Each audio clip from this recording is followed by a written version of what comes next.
मैले अनुभव गरेँ हामीले यही कानुनमा फोकस हुनुपर्ने, हामीले यसको लागि सङ्घर्ष गरेका हौँ।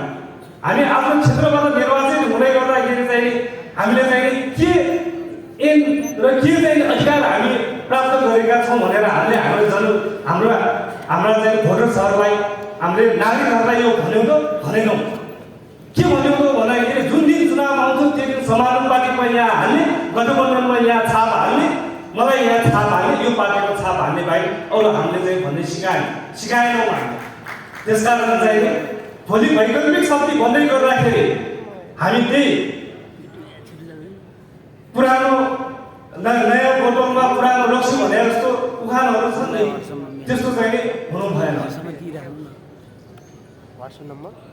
त्यो भ्रष्टाचार यतिसम्म चाहिँ भ्रष्टाचारहरू छन् कि तपाईँको चाहिँ खुला त्यहाँ मानिसहरू यति मैले चाहिँ टिकटको लागि मैले यति खर्च गरेँ, चुनावमा मेरो यति करोड खर्च भयो भन्ने विषयहरू तपाईँको खुला हुन्छ।